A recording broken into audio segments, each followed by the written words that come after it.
Hey, good evening. I am Robert Sumwalt, and I'm the chairman of the National Transportation Safety Board. And with us tonight is Robert Aceta, who is the investigator in charge for this tragedy here in Miami. I think most of you know that the NTSB is an independent federal agency. We are charged by Congress to investigate transportation accidents, to determine the probable cause, and then to issue safety recommendations to prevent the reoccurrence. I want to emphasize that the NTSB is here to conduct a safety investigation.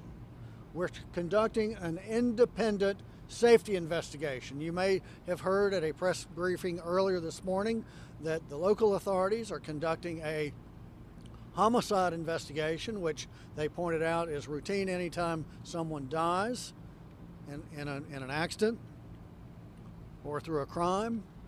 We're not involved in that in any way. We are looking at one thing, and that is safety. We're not here to help the lawyers build their cases, to point fingers, to lay blame, to assign fault. What we are here to do is very simple. Find out what happened so that we can keep it from happening again. So at 6 o'clock this evening, Mr. Aceta conducted an organizational meeting whereby he laid out the investigative protocols and designated parties to the NTSB's investigation. The NTSB designates those organizations to be parties of the investigation, those organizations that can provide technical expertise to our investigation. And the parties to this investigation are, there are 7 of them, Federal Highway Administration. That's a part of the U.S. Department of Transportation. The U.S. DOT Inspector General, OSHA, Miami-Dade Police Department, Florida Highway Patrol, Florida International University Police Department, and Sweetwater Municipal Police. It's very early in the investigation, so we don't have a lot of factual information to report, but I will tell you what we do have at this time. Robert will be briefing us momentarily on the bridge design and the construction, and obviously that will be a focus of this investigation. Meanwhile, part of our investigation will be to look at the overall emergency response.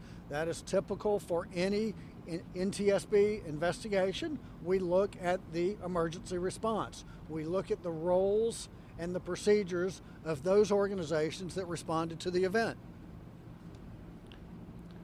We will be documenting the vehicles involved in this mishap to see how the vehicles absorbed crash energy. I'm now going to turn it over to Robert Aceta to discuss the technical aspects of the bridge design and construction. Good evening. I'll cover the facts about the bridge. The walkway width was 31 feet 8 inches. The canopy over the walkway was 16 feet wide.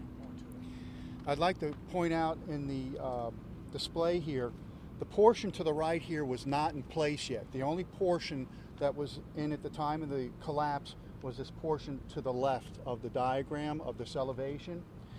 The canopy, the top portion, and the walkway were integral parts of the structure that were connected by 10 diagonal members.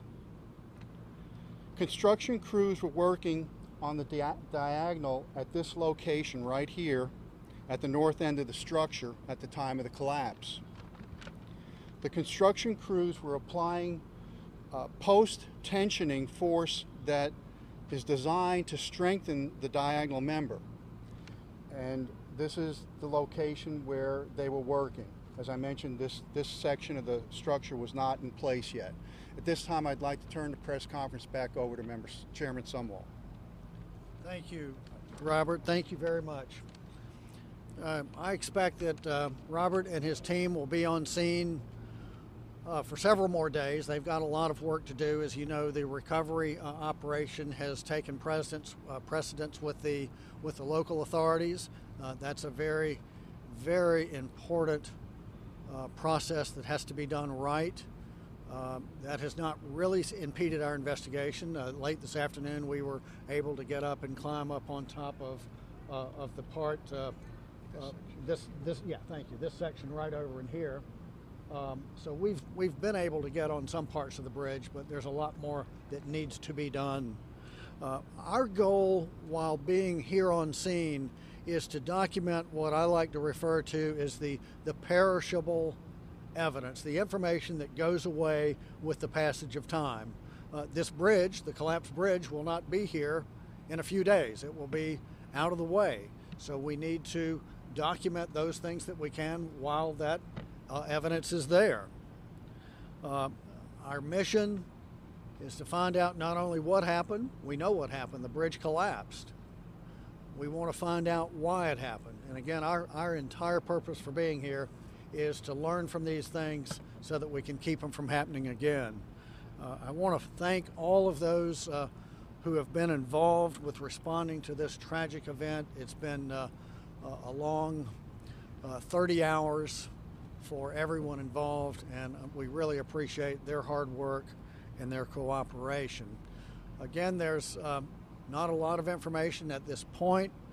We will be releasing information as we find it. You can follow us at Twitter. Our Twitter handle is at NTSB_newsroom, or you can follow us at www.ntsb.gov.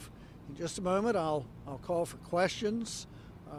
Again, we don't have a lot of questions, a lot of answers at this point, but we will answer as best that we can. So thank you. Yes, that's what we'll do. We'll ask you to raise your hand. I'll call on you, and then you can state your name and affiliation. So we'll begin right here. Thank you. Just so we're understanding correctly, so what was in place, what was left of that central column? And Right. diagonal, you called them members. This was phase one. Phase two was a 99-foot section that was to be constructed. It hadn't been constructed yet.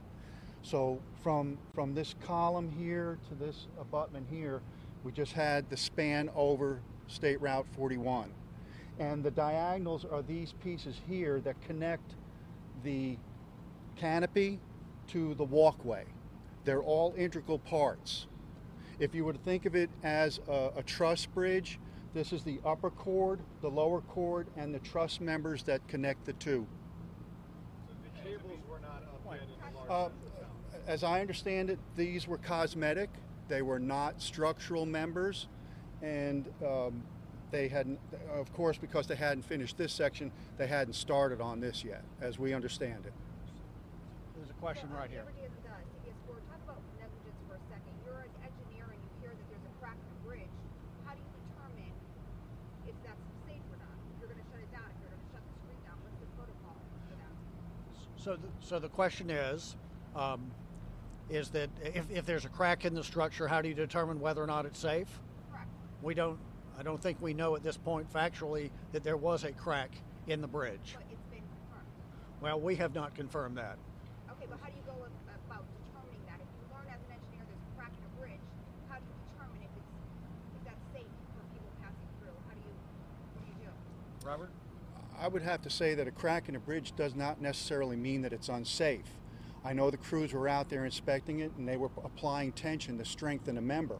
I don't know if that was related to the cracks that they discovered. That's still too early in the investigation for us to determine. Question right here. You can add in Miami Herald. How long do you think that you'll be on the site, and how long do you think before bodies are actually taken out? Well, how long will we actually be on site, and how long will it take before the body recovery is completed? The recovery of the remains is the purview of the local authorities. They are working very hard. We are here to investigate the accident and the response to the accident, so that's not in our wheelhouse. But I know that they have prioritized that, and they are doing the best that they can under the extreme circumstances that they have. How long will we be here? I do believe that several days, maybe 5 to 7 days, but once our team leaves here, that's really just the beginning of the investigation, because there's a lot of work that goes into this. This will be a very complicated and a very extensive investigation, but the NTSB has investigated bridge collapses in the past. So I hope that answers your question. There's a question right here. Andrew Scheidel, 7 News here in Miami. So while they're working on this bridge, is it a normal operation for something that was just put up on Saturday to already have traffic flow underneath it? And what tests did they do once it was placed up on Saturday to ensure that traffic, at least at the time that they believe, was safe to travel? The question is, what practices, protocols should be in place after a bridge has been put up? If it was only put up on the 10th, why would they have traffic going under it a few days later? I think that's the gist of your question.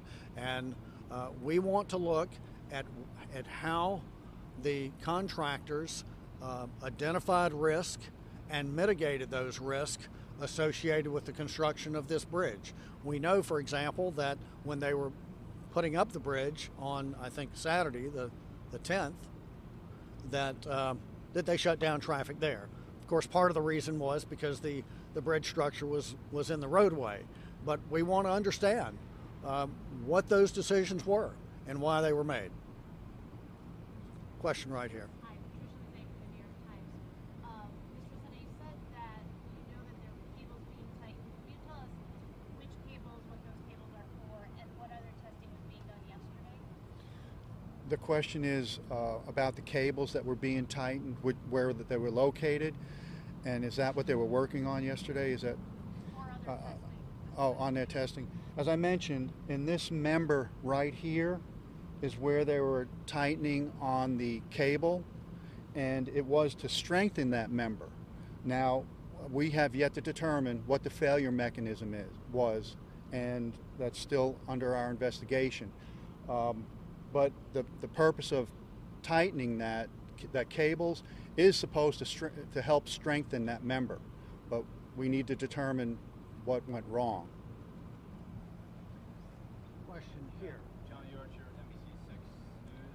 Should there have been any other additional support temporarily while that bridge was still under construction? Traffic was still traveling under? And your question is, should there be additional precautions taken? Support. Temporarily while it was still under construction. I'll go back to what I said just a few moments ago.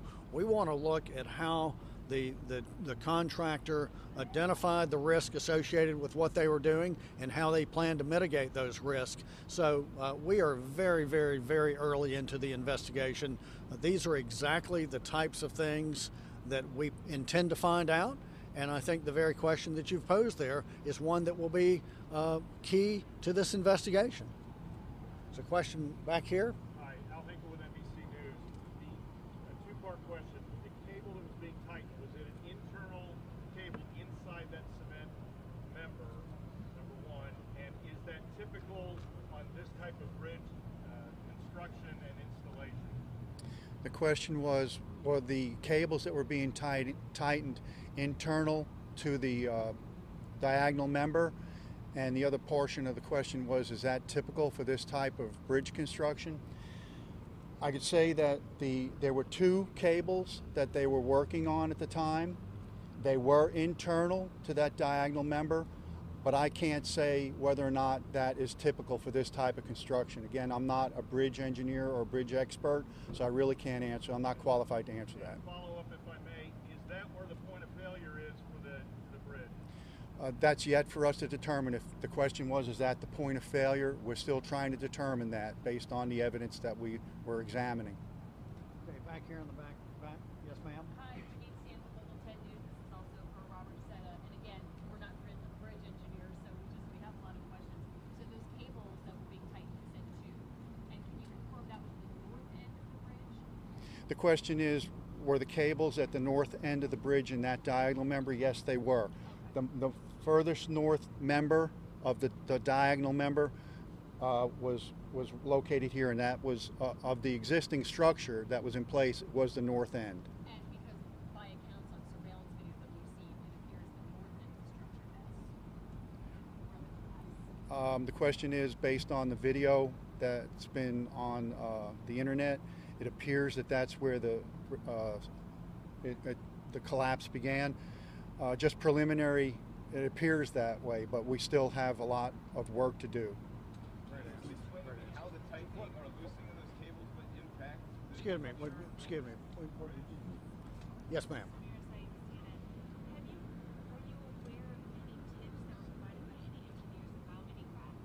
Are we aware of any tips that might have been provided by any engineers about any cracks? And the answer is we are not aware of any tips at this point. We plan to do a lot of interviews, look at a lot of documents, examine a lot of documents, and so we want to find out everything that we need to know about this tragedy. And this will go to our full board, where the board will deliberate, the full 5-member board of the National Transportation Safety Board. After staff has completed their report, we will bring this to the board, we will deliberate it, and we will issue safety recommendations. We'll have findings and recommendations, things that can help prevent this from happening again. I'll take one more question. It's right here. Jimmy Johnson, WPS 25 News West Palm. I know your engineers have been on the ground for quite a bit of time now. Is there one big takeaway from your observation of the scene and construction and damage that you guys saw on that today? I'll let Robert answer that, and then I might follow up on that. Thank you for your question. I think the question was, since we've arrived on scene, is there anything that we've taken that stood out? I know that talking with the bridge engineers that are assisting us from the Federal Highway Administration, that this is a different design type of bridge. It's not something that we've encountered before, and I'll go on to say that it's not uncommon in other bridge structures for them to put members under tension to strengthen them. It's not an unusual procedure, but we do need to find out why and what may have caused the failure mechanism. We don't know yet. So what takeaway do I personally have? You know, there's a technical side to this. There's certainly the technical side to this, but there's a humanistic side to it as well. And you look at the layout of the automobiles, and there were cars that had just made it through, and the trunk of the bridge, the bridge fell onto the trunk of the car. And then there's one just a few feet behind it that is smashed. And it really brings a human side to this, that life is very precious. And that is our commitment. We don't want to come back to something like this again. Our goal is to keep these things from happening again. I want to thank you all for covering this. It's a very important story. Thank you very much.